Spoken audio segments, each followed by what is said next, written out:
O tema talvez seja, para alguns, até assustador, né? Eu acho que falar de direito societário para muita gente que atua em família talvez seja igual falar de matemática ou física para mim. Porque eu fui fazer direito exatamente para nunca mais ouvir falar nem de matemática, nem de física, né? E, infelizmente, a gente ainda tem que tratar com matemática, especialmente, né, nas nossas demandas. Mas falar, e eu vou fazer isso muito rápido, menos do que o meu tempo, para que a gente possa sair aí para jantar e confraternizar, mas falar um pouco para vocês de direito societário, não do direito societário, mas alguns temas da nossa lida diária em direito patrimonial de família que trazem ou que demandam análise de elementos do direito societário, né? O direito societário, ou se a gente quiser o direito empresarial, sempre andou antigamente, distante do direito de família, né? Nós caminhávamos em linhas paralelas. O advogado de família não conversava com o advogado comercialista, o advogado do direito societário. Mas essa realidade mudou, porque hoje todas, eu me arrisco a dizer que absolutamente todas as partilhas que envolvem um patrimônio minimamente relevante possuem exatamente sociedades, empresas, né? Não existe patrimônio minimamente relevante que não esteja hoje alocado ou que não se constitua de participações societárias. Por isso, a importância da gente tratar o tema. Bom, então, eu separei algumas questões muito rápidas para a gente tratar nesse tema, apenas destacando a vocês, quando eu vou falar de regime de bens, eu vou falar de dois regimes específicos, ou de um só, que a gente pode falar, os regimes comunitários, né? Comunhão universal e comunhão parcial. Aqui, a gente não precisa falar do regime da separação. Mas é importante lembrar que, tanto nos regimes de comunhão parcial como comunhão universal, nem todos os bens adquiridos durante o casamento ou a união estável passam a integrar o patrimônio comum. É muito importante a gente lembrar disso. Você pensa, comunhão universal, então todos os bens são comuns, os pretéritos, os presentes e os futuros. Não, porque podem existir bens recebidos com cláusula de incomunicabilidade. E, por isso, tanto nos regimes de comunhão universal como comunhão parcial, nós podemos ter três patrimônios. Um patrimônio pessoal particular do marido ou companheiro, o pessoal ou particular da mulher ou companheira e o comum. E é essa distinção, ou esta separação entre esses três patrimônios que nos vão realmente dar problema, dar dor de cabeça quando eu tenho, especialmente, bens empresariais ou bens societários ou participações societárias.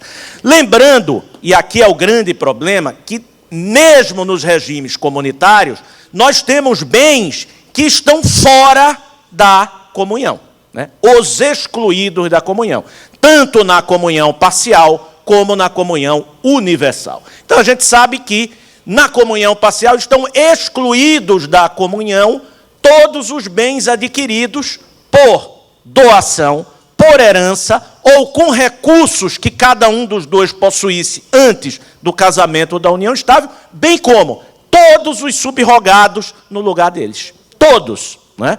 Então, quando a gente vai olhar agora por uma participação societária, eu vou mostrar a vocês, eu preciso identificar se houve subrogação. Porque, por exemplo, uma empresa, né, uma sociedade, quando vai ser constituída, os sócios vão subscrever o seu capital social e vão utilizar bens ou recursos financeiros ou bens na subscrição desse capital social. De onde vêm esses bens? Então, uma empresa pode ser constituída durante o casamento, mas os recursos utilizados na subscrição daquele capital social são anteriores. E, portanto, essa participação societária, quer sejam cotas ou ações, a depender se é limitado ou sociedade anônima, serão subrogados e, portanto, excluídos da comunhão. Da mesma forma, na comunhão universal, aqueles valores ou bens utilizados na substituição de um capital social podem ter sido doados com cláusula de incomunicabilidade. E, portanto, se essa é a origem daqueles recursos utilizados na formação daquele capital social, também aquela sociedade, mesmo constituída durante o casamento, e ainda que o regime fosse de comunhão universal, estariam fora do patrimônio comum. Outra questão também muito relevante, e vocês vão ver logo em seguida por quê, é a questão do inciso 5º do artigo 1659, que é da comunhão parcial, mas também se aplica à comunhão universal, que é a exclusão da comunhão, do patrimônio comum, dos instrumentos da profissão. E aí eu vou falar para vocês em que sentido talvez uma empresa, uma sociedade, uma pessoa jurídica possa ser um instrumento da profissão. Além dos excluídos da comunhão, preciso lembrar também que tem os incluídos na comunhão, ou seja, bens que mesmo anteriores ao casamento ou à comunhão, à união estável, podem entrar na comunhão, especialmente os frutos dos bens particulares, né? Então, os bens são particulares. A casa ele ganhou da mãe, mas os aluguéis são comuns, porque são frutos dos bens particulares. E aí a primeira questão para a gente trazer, antes de eu entrar agora concretamente nos bens empresariais ou societários, é a distinção entre frutos e produtos. Porque, vejam, o que vai entrar na comunhão são os frutos. A lei se refere exclusivamente aos frutos e não aos produtos. Qual é a diferença? O que são frutos? Frutos são utilidades que um bem produz periodicamente e que podem ser retiradas desse bem sem lhe alterar a substância, a quantidade. Enquanto os produtos são também retirados do bem principal. Há uma discussão até se a gente pode tratar o produto como espécie de bem acessório em relação ao principal, mas a diferença é que a retirada do produto implica a redução do bem principal. E aqui um exemplo, só para a gente entender, quando a gente fala de recursos financeiros. Então, a aplicação financeira, os recursos que um dos dois tem em conta corrente. Então, nós podemos... A primeira alegação é não. Isso aqui foi a casa que eu vendi, que eu ganhei do meu pai, esse recurso eu recebi anteriormente. Não entram na comunhão. Mas quais são os frutos desses valores? Os juros. Os juros são frutos civis do capital que está investido. Mas o detalhe aqui é o seguinte, é que na conta da aplicação financeira, eu preciso olhar duas coisas. Não só, quando a gente fala em rendimento, isso aqui rendeu tanto. Ele tinha 100 antes e durante o casamento aquilo rendeu 50, então 50 é metade e metade é porque são frutos. Não, porque nesse rendimento eu vou ter duas figuras. Os juros, que são frutos, mas eu tenho a correção monetária, a atualização. A atualização não é fruto, é produto. Então, eu tenho que fazer uma análise pericial, né, para separar daquela conta do que acresceu da aplicação financeira, o que é correção e o que são juros. Os juros se comunicam, entram no patrimônio comum, a correção não. E quando a gente entra, então, para os bens societários, vamos entrar agora em participações societárias. Participações societárias eu me refiro a cotas ou ações. Cotas, se eu estiver diante de uma sociedade limitada, e ações na sociedade anônima. E aí nós precisamos ver o que são frutos e o que são produtos na sociedade. Lembrando que cotas e ações são patrimônio, são bens que têm um valor, então integram o patrimônio do sócio e, portanto, vão se submeter à partilha. As cotas e ações são partilháveis. Mas é muito importante fazer um destaque aqui, que é o seguinte: O que eu vou partilhar em relação a cotas, especialmente a cotas, né, que eu vou entrar mais em cotas, porque as sociedades limitadas integram talvez 90% do universo das sociedades com as quais a gente trabalha. O que vai ser partilhado aqui não é a própria cota. Então, se o sócio tem 100 mil cotas, a empresa foi constituída durante o casamento e essas cotas são partilháveis, eu não vou atribuir 50 mil cotas ao cônjuge. Eu vou atribuir o conteúdo econômico de 50 mil cotas. Um valor para essas cotas, e não as próprias cotas. Porque se você atribuísse 50 mil cotas ao outro cônjuge, você o transformaria em sócio da empresa, contra a vontade dos demais sócios, o que não é possível. Então, agora, já partindo do meio para o fim, né, eu vou falar, ou trazer, como gostei quando o Sandro falou de avatar, eu vou trazer 2 avatares aqui. Um avatar que é uma sociedade constituída durante o casamento. Não há discussão aqui. A sociedade foi o sócio subscrever o capital durante o casamento. Esta sociedade, portanto, vai entrar na partilha. Como fazer a partilha dessa sociedade? Nós temos uma regra específica no Código Civil, que é o artigo 1027, que vocês veem aí. E a regra é clara.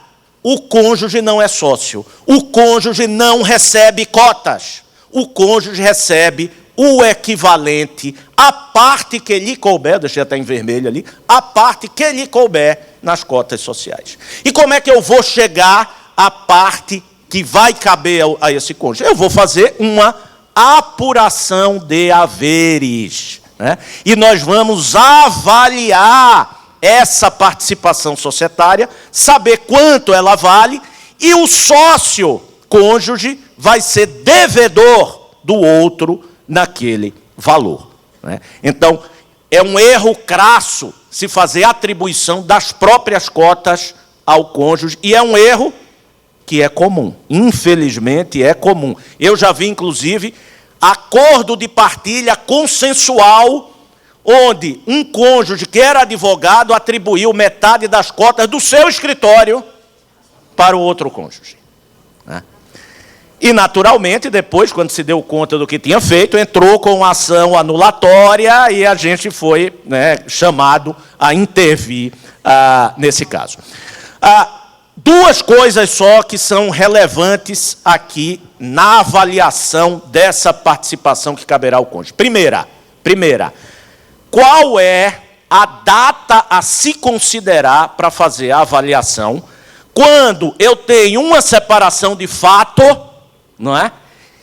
E um divórcio e uma partilha que se protrai no tempo. Eu vou considerar a data da separação de fato e ver quanto valia a empresa naquela data, ou eu vou considerar a data da efetiva partilha?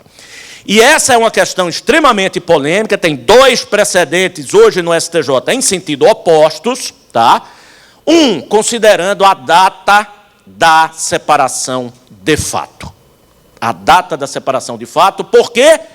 E já adianto que é a minha posição, porque a separação de fato extingue a sociedade conjugal, extingue o regime de bens, e aquela pessoa que era sócio do outro, que era sócio da empresa, porque aí são 2 sociedades, uma sociedade do sócio na empresa e uma sociedade do cônjuge com o sócio. São 2 sociedades.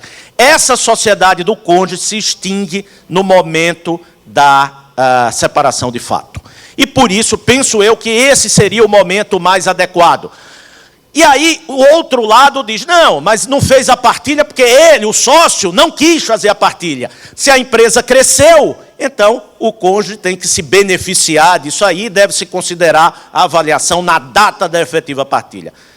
Mas essa solução é boa se a empresa tiver crescido, mas se a empresa tiver quebrado, não vai ser boa. E eu não posso ter uma solução, se a empresa se deu bem, e outra solução se a empresa quebrou, né? Então, me parece que o correto é considerar a data da separação de fato. E outra questão aqui relevante é como avaliar essa participação societária. E aí, vejam, existem duas possibilidades. O contrato prevê a forma de avaliação. E aí eu tenho que observar o contrato. Esta previsão do contrato pode não ser a mais justa. E aí eu tenho um problema. Aí eu tenho um problema, porque eu vou ter um conflito de uma norma de direito societário, de direito empresarial, está lá no livro do Código Civil, direito de empresa, está lá, que a prioridade é o critério previsto no contrato social. E se o contrato social contiver, por exemplo, uma cláusula dizendo, olha, em caso de divórcio do sócio, o pagamento dos haveres devidos ao cônjuge se fará pelo valor do capital social constante do contrato social. O valor das cotas em contrato social será o critério para pagamento daquele cônjuge. E aquele capital social, a gente sabe que em muitos casos ele não vai refletir a realidade daquela empresa. Então eu vou ter essa situação, que é problemática, porque eu tenho um conflito efetivo, né? E o que prevalece? Vai prevalecer, né, a norma do direito de empresa ou vai prevalecer, não é, o direito de família com a igualdade da partilha que decorre do próprio regime de bens? Né? Então, essa é uma questão que nós não temos uma resposta ainda. Não temos uma resposta. Não havendo previsão no contrato social, e isso é o mais frequente, porque são raros os contratos que trazem uma previsão de avaliação para a hipótese de divórcio, o que é que se faz? A regra está aqui, artigo 1031 do Código Civil, vai se fazer um levantamento da situação patrimonial da sociedade, que é um balanço patrimonial, levantado especialmente naquela data, onde vai se apurar o valor. O STJ decidiu, este ano, que outros critérios de avaliação diversos desse, que é o balanço patrimonial, e que é muito usado em divórcios com empresas de grande valor, que é a tal da valuation, né, que é aquela, você contrata uma grande empresa de auditoria para fazer uma avaliação da empresa. O STJ decidiu que esses critérios não serviam para partilha, porque são critérios próprios para alienação da participação societária, onde eu vou levar em conta, por exemplo, o fluxo de caixa descontado que a empresa tem de previsão de faturamento para o futuro. Isso é um critério negocial, são pessoas que estão... critérios de mercado, que não seriam os critérios legais para atualização dos haveres devidos ao cônjuge. O STJ decidiu, portanto, que a regra é a do 1031 e é a do balanço patrimonial. Uma questão, eu falei há pouco dos instrumentos da profissão, e uma questão que tem surgido muito são as sociedades dos profissionais liberais. Essa questão me surgiu especificamente num caso de escritório de advocacia, onde se discutia exatamente o direito do cônjuge não advogado, de ter haveres daquela sociedade de advogados constituída durante o casamento. E a minha conclusão é que, hoje em dia, vamos começar com o escritório de advocacia, qual advogado hoje exerce a profissão na pessoa física? Quantos aqui exercem na pessoa física? Não participam, nem têm nenhuma sociedade? Até que tem muito, mas eu diria que são 5% do auditório, talvez. Ou talvez menos, não sei, assim, por amostragem. E eu concluo que hoje, quase nenhuma minoria dos advogados, ou seja, a grande maioria, exerce a profissão através de uma sociedade. E, sendo assim, as participações societárias, ainda que a sociedade foi constituída durante o casamento, seriam instrumentos da profissão. E, por isso, estariam fora da partilha. Seriam um bem incomunicável. Pode haver um prejuízo para o cônjuge nessa situação, para o cônjuge não sócio? Pode, mas aí nós temos aqui o professor Rolf Madaleno para nos ao socorrer nessa situação. E aí seria, a meu ver, Rolf, a hipótese típica de alimentos compensatórios. Então, o escritório fica todo para o advogado. A clínica médica fica toda para o médico, tá certo? O escritório dos arquitetos, todo para os arquitetos. E, eventualmente, pode haver aí alimentos compensatórios. Mas eu penso que as sociedades de profissionais liberais seriam instrumentos da profissão. E para finalizar, agora, o segundo avatar, que é a sociedade constituída anteriormente ao casamento, ou mesmo durante, com recursos particulares. Quais são os grandes problemas que a gente tem aqui? A gente já viu que, mesmo nos bens particulares, eu tenho a comunicação dos frutos. Essa sociedade constituída antes é um bem particular. As cotas não se comunicam. Mas e os frutos? O que são os frutos dessa sociedade? O lucro distribuído. Então, todo o lucro que foi distribuído ao sócio durante o período do relacionamento são frutos. E aí são partilháveis. Muito bem. Mas existem outras situações que geram a dúvida. E se o lucro foi apurado e não foi distribuído? Ele fica na sociedade. A sociedade teve lucro, mas não vamos distribuir. Não queremos distribuir. E isso, em processo de divórcio, é a coisa mais comum. A sociedade para de distribuir. Como também nas ações de alimentos, nós estamos cansados de ver isso, a sociedade para de distribuir.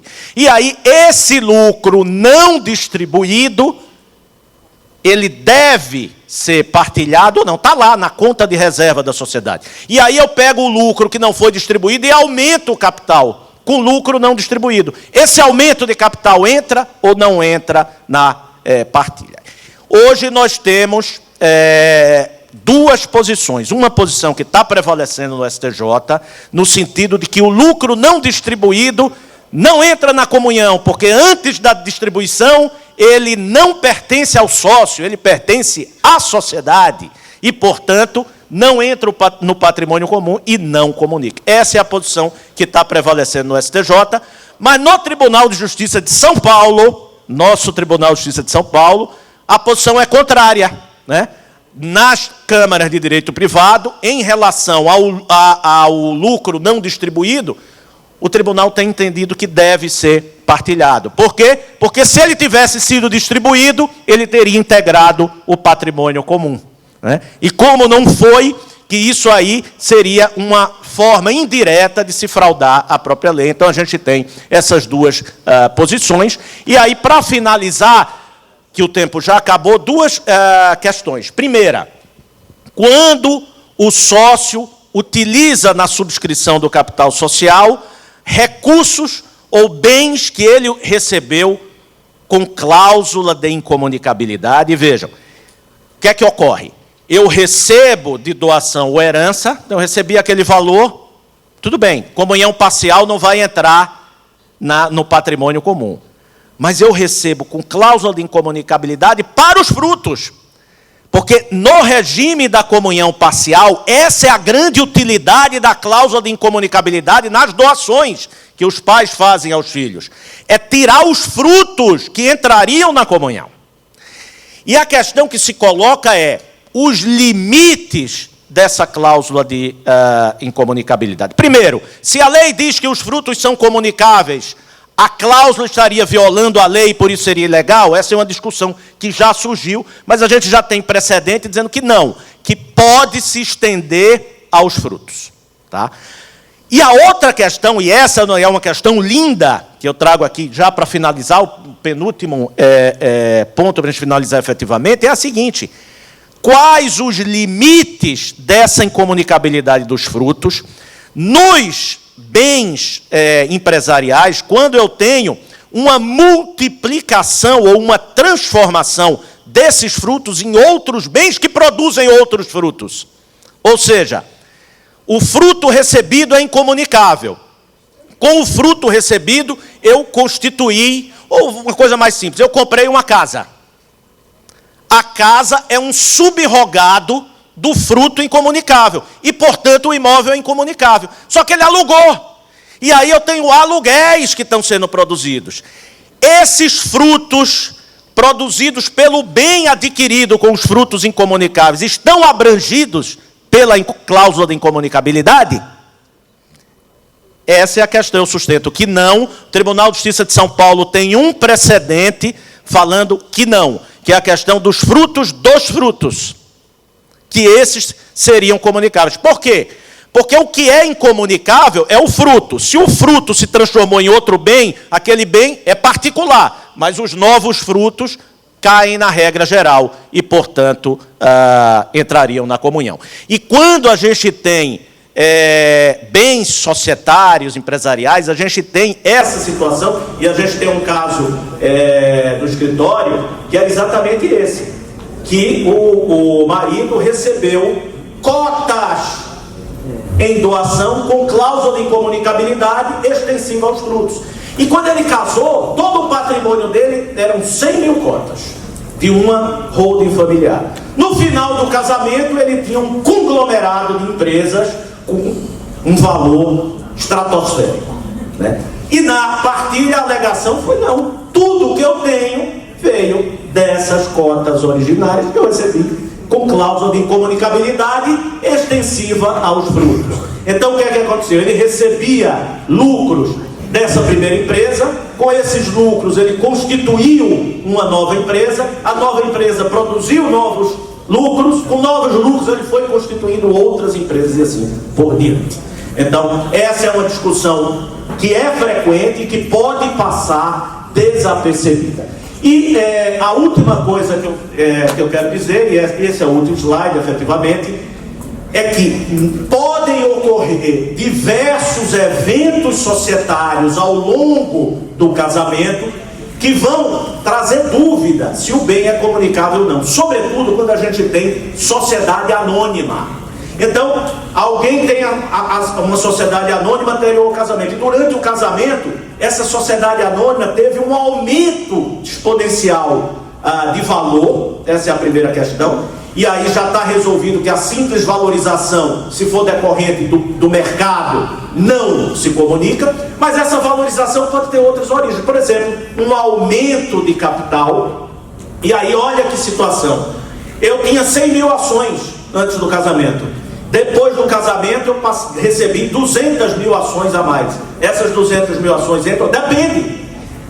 Eu comprei ou eu recebi de bônus. Então tem a tal das ações bonificadas. Outra coisa que pode acontecer: desdobro de ações. Então eu tinha 100 ações e a companhia resolveu desdobrar, e cada uma dessas 100 ações se transformou em 5 outras. Então o sujeito tinha 100 mil ações antes, depois tem 500 mil depois. Não quer dizer que há uma diferença comunicável. Então, finalizo dizendo a vocês que tem muita questão para a gente tratar aqui nas partilhas de divórcio relacionadas aos bens societários. Aqui a gente precisa fazer, Rodrigo, um curso que é direito de família e direito de empresa, né? Tem muita coisa aqui para a gente tratar, e eu finalizo fazendo um merchandising aqui de 2 livros. Primeiro, um livro que a gente está lançando aqui no Congresso, que é o Direito Fundamental de Herança, que está ali fora, e eu soube que a editora mandou poucos exemplares. E quero fazer também um merchandising desse livro, viu, Sandro? Violência nas Famílias e Sucessões, onde eu trato da violência patrimonial contra a mulher, que é um tema da minha predileção. Muito obrigado a vocês.